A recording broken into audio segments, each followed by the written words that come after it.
முக்கிய செய்திகள். தமிழகத்தில் இன்று 36 சுங்கச்சாவடிகளில் கட்டண உயர்வு அமலுக்கு வந்ததாக தெரிவிக்கப்பட்டுள்ளது. 22 கேரட் ஆபண தங்கத்தின் விலை சவரனுக்கு ஒரே நாளில் 352 ரூபாய் குறைந்து ஒரு சவரன் 53,328 ரூபாய்க்கு விற்பனையாகிறது. அதேபோல் 1 கிராம் வெள்ளியின் விலை 70 காசுகள் குறைந்து 1 கிராம் வெள்ளி 97 ரூபாய் 30 பைசாவாகவும் விற்பனை செய்யப்பட்டு வருகிறது.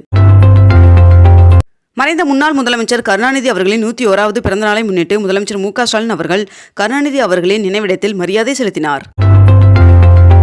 தமிழகத்தில் உள்ள வங்கிகளுக்கு மேற்கண்ட இந்த 8 நாட்கள் ஜூன் மாதத்தில் விடுமுறை என்று அறிவிக்கப்பட்டுள்ளது.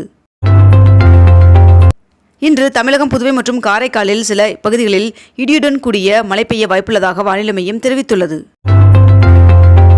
கோடை சீசனை கொண்டாடுவதற்காக நீலகிரி மாவட்டத்தில் கடந்த 2 மாதங்களில் 7,03,362 சுற்றுலா பயணிகள் வந்துள்ளதாக தெரிவிக்கப்பட்டுள்ளது. நாட்டின் மே மாதத்தில் ஜிஎஸ்டி வசூல் 1,73,000 கோடியாக உயர்ந்துள்ளதாக தெரிவிக்கப்பட்டுள்ளது. ஜூன் 2ஆம் தேதி அருணாச்சல பிரதேசம் மற்றும் சிக்கிம் ஆகிய வடகிழக்கு மாநிலங்களில் பேரவைத் தேர்தல் முடிவுகள் அறிவிக்கப்படும் என்று தெரிவிக்கப்பட்டிருந்த நிலையில் அருணாச்சல பிரதேச சட்டப்பேரவைத் தேர்தலில் பாஜக வெற்றி பெற்றுள்ளதாக தெரிவிக்கப்பட்டுள்ளது. சென்னை மெட்ரோ ரயில் மே மாதத்தில் 84,21,000 பேர் பயணம் மேற்கொண்டுள்ளதாக தெரிவிக்கப்பட்டுள்ளது. தமிழ்நாட்டில் கோடை மழை இயல்பை விட 19% அதிகரித்துள்ளதாக தெரிவிக்கப்பட்டுள்ளது. உத்தரப்பிரதேச மாநிலத்தில் நேற்று மாலை 3 மணி அளவில் லேசான நிலநடுக்கம் ஏற்பட்டுள்ளதாக தெரிவிக்கப்பட்டுள்ளது. மதிமுக பொதுச் செயலாளர் வைகோ அவர்கள் மருத்துவமனையிலிருந்து வீடு திரும்பினார். சென்னை எழும்பூரிலிருந்து திருநெல்வேலி, நாகர்கோவிலுக்கு இயக்கப்படும் சிறப்பு ரயில்கள் ஜூன் மாத இறுதி வரை நீட்டிக்கப்பட்டுள்ளதாக தெரிவிக்கப்பட்டுள்ளது.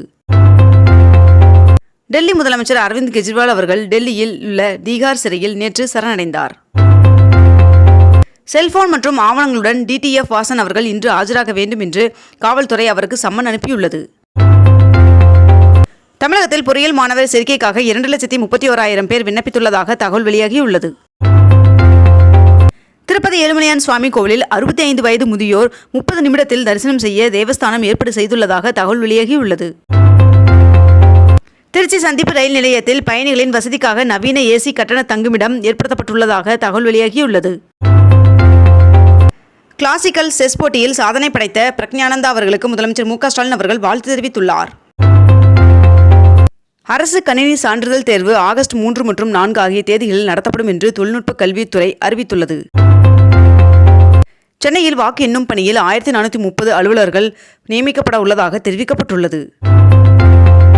சென்னை மாநகர பேருந்துகளில் மின்னணு டிக்கெட் இயந்திரங்கள் ETMகள் முறையில் செயல்பாட்டுக்கு வந்ததாக தகவல் வெளியாகியுள்ளது. மக்களவைத் தேர்தல் நடைபெற்று முடிந்துள்ள நிலையில் பாஜக கூட்டணி 350 இடங்களிலும், இந்தியா கூட்டணி 130 இடங்களிலும், இதர கட்சிகள் 40 இடங்களிலும் வெற்றி பெற சாத்தியக்கூறுகள் இருப்பதாக தேர்தலுக்கு பிந்தைய கருத்து கணிப்புகள் தெரிவிக்கின்றன. இந்தியா கூட்டணி 295 தொகுதிகளுக்கு மேல் வெற்றி பெறும் என்று இந்தியா கூட்டணி கட்சியின் ஆலோசனைக்கு பிறகு தேசிய காங்கிரஸ் கட்சியின் தலைவர் மல்லிகார்ஜுன் கார்கே அவர்கள் நம்பிக்கை தெரிவித்துள்ளார். UPSC தேர்வு வருகின்ற 5, 6 மற்றும் 7 ஆகிய தேதிகளில் நடைபெற உள்ளதாக தெரிவிக்கப்பட்டுள்ளது. சென்னையில் உள்ள வாக்கு எண்ணிக்கை மையங்களில் சுமார் 3000 போலீசார் பாதுகாப்பு பணியில் ஈடுபடுத்தப்பட உள்ளனர்.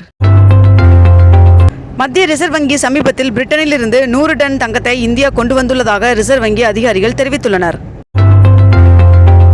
மின்தடை இல்லாத மாநிலமாக தமிழகம் திகழ்வதாக தமிழக அரசு பெருமிதமாக தெரிவித்துள்ளது. இத்துடன் இன்றைய தலைப்பு செய்திகள் நிறைவடைகின்றன. மேலும் இதுபோன்ற அண்மை தகவல்களை உடனுக்குடன் தெரிந்து கொள்ள நமது அக்னிபூ சேனலை சப்ஸ்கிரைப் செய்து கொண்டு தொடர்ந்து இணைந்திருங்கள். நன்றி, வணக்கம்.